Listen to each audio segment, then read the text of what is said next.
देख रहे हैं प्राइम न्यूज ब्रेकिंग। नरेला विधानसभा के विधायक प्रत्याशी मनोज शुक्ला ने मंच से विश्वास सारंग पर साधा निशाना।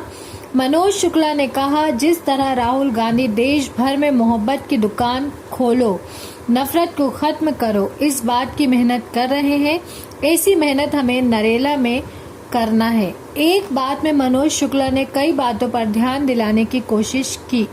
नरेला में नफरत का माहौल बनाया जा रहा है, एक दूसरे को आपस में लड़वाने की कोशिश की जा रही है। कभी बाबरी मस्जिद कलंक वाला विश्वास सारंग का बयान हो या मुसलमानों के खिलाफ जहर भरी बातें करना, वहीं हिंदू ब्राह्मण समाज पर अत्याचार या दलित गरीब रेवड़ी वाले दुकानदार पर जुल्म, एक काम जरूर बहुत अच्छे से किया है, वो है भाईचारे को खत्म करने का। बीजेपी ने सिर्फ देश में नफरत का माहौल बनाया है, अब कांग्रेस नफरत की दीवार को खत्म कर मोहब्बत की दुकान खोलेगी। ऐसी कई नफरत को फैलाने वाले बयान की और इशारा कर ध्यान दिलाने वाले की कोशिश की। नरेला में हिंदू मुस्लिम मिलकर नफरत के खिलाफ चुनाव लड़ेंगे। ये चुनाव नफरत, गुंडागर्दी, बेरोजगारी, भ्रष्टाचार के खिलाफ है। ये चुनाव जनता के भविष्य का चुनाव है। मनोज शुक्ला के लिए एक वोट नहीं डालना है, बल्कि अपने भविष्य, अपने बच्चों को मोहब्बत भरा माहौल देने के लिए वोट को डालना है। आज नरेला में हिंदू मुस्लिम सबको प्रताड़ित किया जा रहा है। ये चुनाव उस प्रताड़ना का मुक्त करने के लिए चुनाव है। आप देख रहे हैं भोपाल से क्राइम रिपोर्टर आजम लाला की रिपोर्ट। जी, पूर्व कांग्रेस के जिला अध्यक्ष कैलाश मिश्रा जी, गोविंद गोयल जी, आदरणीय दलील भाई और यहाँ के कांग्रेस के जाबाज प्रत्याशी नरेला विधानसभा से हम सबके नेता जनाब मनोज शुक्ला जी और सामने बैठी हमारी कांग्रेस के जाबाज कार्यकर्ता, आप लोगों से यही गुजारिश है हम सबको मनोज भाई को फुल ताकत से जिसको जो बूथों की जिम्मेदारी दी है, हम सबको अपना कर्तव्य पूरी ईमानदारी से, पूरी निष्ठा से निभाना है और इंशाल्लाह अल्लाह ने चाहा तो हम सबको मनोज भाई को भारी से भारी बहुमतों से मनोज भाई को नरेला से विधानसभा पहुंचाना है। वो मनोज भाई को विधानसभा हम पहुंचाएंगे तो नरेला की आवाज बन के मनोज भाई हम सब की परेशानियों का मुद्दा उठाएंगे। आप सभी से यही मैं गुजारिश करना चाहता हूँ, हम सब करेंगे पूरी ईमानदारी से मेहनत मनोज भाई के लिए, सब तैयार है। बोलूंगा, लेकिन मैं इतना बोलूंगा मनोज भाई से कि मेरा भी कुछ वजूद है। मैंने कॉन्ट्रैक्टर वर्करों की एक अच्छी यूनियन बना रखी है, जिसके अधिकांश लोग द्वारका नगर और इस बेल्ट में रहते हैं। इसके अलावा कुली में से महेंद्र भैया गए हैं, कुलियों में भी मेरा बड़ा जबरदस्त जनाधार है। उसके अंदर अशोका गार्डन के अंदर भी मैं ब्राह्मण समाज से लेकर हर तो जैसे मुस्लिम वोटों को अपन को भटका नहीं देना, क्योंकि कई प्रकार की फूट डालने की कोशिश करेंगे। अभी हमें जैसा मालूम है कि हमारे नरेला में सबसे ज़्यादा बहुल है मुस्लिम, तो उसका एक मेन उसने अभी से प्लान बना रखा है कि पहले मुस्लिमों को तोड़ो, फिर अभी देखा होगा वैसे ब्राह्मणों को जेल भिजवाने का काम करता था, लेकिन अभी वो ब्राह्मणों की पूजा करने लगा है, तो ये उसकी लीलाएं चालू हो गई है ना। तो हमें ये सोचना पहले तो मुस्लिम एक हो, और यदि मनोज भाई मुझे कोई दायित्व देंगे, ब्राह्मण समाज का दायित्व देंगे, तो मैं ब्राह्मणों के एक घर पे जाऊंगा। वैसे उन्होंने इस और अच्छा काम किया, मैं इस और भी काम करूंगा। मिश्रा जी भी हम लोगों की एक टीम बनाते हैं, क्योंकि ब्राह्मण भी अच्छे बहुल क्षेत्र है। फिर इसके अलावा जो कार्यकर्ता है, जैसे वार्ड 71 में मेरा अच्छा है, जो भी कुछ है इस वर्ग की कृपा से मेहनत करूंगा मनोज भाई के लिए। और मैं एक और चीज बोल दूं, हमें काम करना है आरएसएस के पैटर्न पर।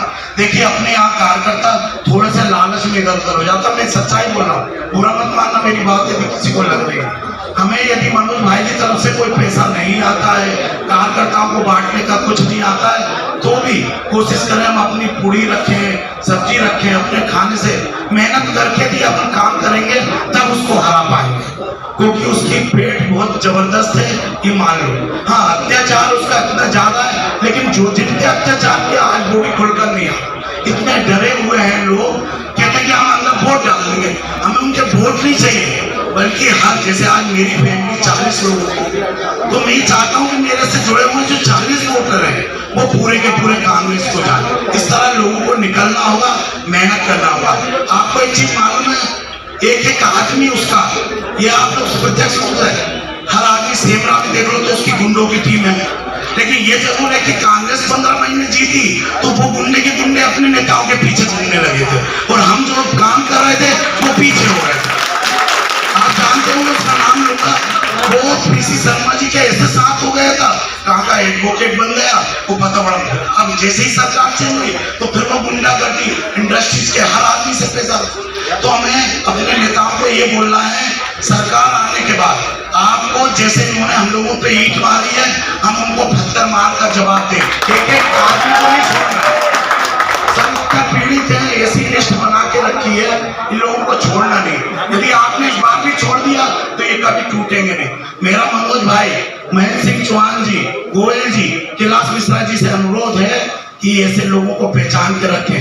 हमारी सरकार आ रही है, 100% आ रही है, लेकिन ऐसा ना हो कि सरकार आने के बाद हम लोग फिर वहीं के वहीं पीछे हो जाएं, और जो लोग सत्ता में बैठे थे कोई वो सत्ता से दूर नहीं रह सकते। 15-20 साल हो गई, वो पुनः किसी न किसी तरह, कोई ब्राह्मण के जरिए, कोई ठाकुर के जरिए, कोई मुस्लिम के जरिए, फिर वो अपने नेताओं के पीछे जाएंगे। और हम लोग जो जमीन से स्तर पे काम कर रहे हैं, जो इस पीड़ा को समझ रहे हैं, ये लोग पीछे हो जाएंगे। इस कारण मैं आपको 1-2-4 मंत्रों दे दूं, उसके गुंडागर्दी का बताओ, उसके अवैध कब्जों के बारे में लोगों को बताओ। भाई कांग्रेस आ रही है, लेकिन आप उसकी मूल जड़ को बताओ। भाई साहब 2 मिनट साथ हो जाइए, उसकी जड़ों को बताओ कि ये लोग क्या कर रहे हैं। मैं एक बात और बोलता हूँ वहां पर लोगों से कि ये आदमी बच्चों के ऊपर हाथ रखता है, उस बच्चे का भविष्य खराब कर देता है। कभी महिलाओं को राखी बनवा लेगा तो उनका भी भविष्य खराब कर रहा है। तो इन लोगों को बताना पड़ेगा हमें कि भैया इसकी ये लीलाएं हैं। आप लोग इस बार कांग्रेस को वोट दो, एक बार हमें मौका दे दो, मनोज भाई को एक बार मौका दे दो। उसके बाद यदि मनोज भाई काम नहीं करेंगे तो हम इनके कान पकड़ के इनको जमीन पर ले आएंगे। हमें ये बताना पड़ेगा जनता को। आप बस एक मौका मांगो।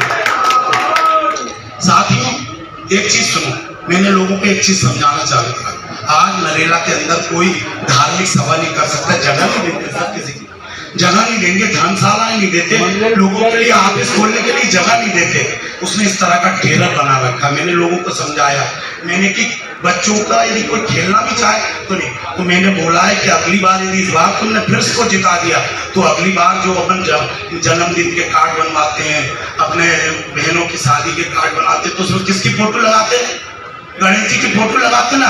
अगली बार मैंने की गणेश जी की फोटो नहीं लगेगी, उसमें सारंग की फोटो लगेगी। यदि इस बार जिता दिया तो ये जनता को बताना होगा कि उसके अत्याचार इस तरह बढ़ गए। तो मेरा मनोज भाई से पुनः अनुरोध है, महेंद्र भैया से अनुरोध है कि आप लोगों की जोड़ी इस बार सत्ता हासिल करने जाते हैं। बस ये जोड़ी आप जितने भी लोग मिले, मैंने एक ही बात बोली, जिसको टिकट मिलेगा हमें उसका काम करना।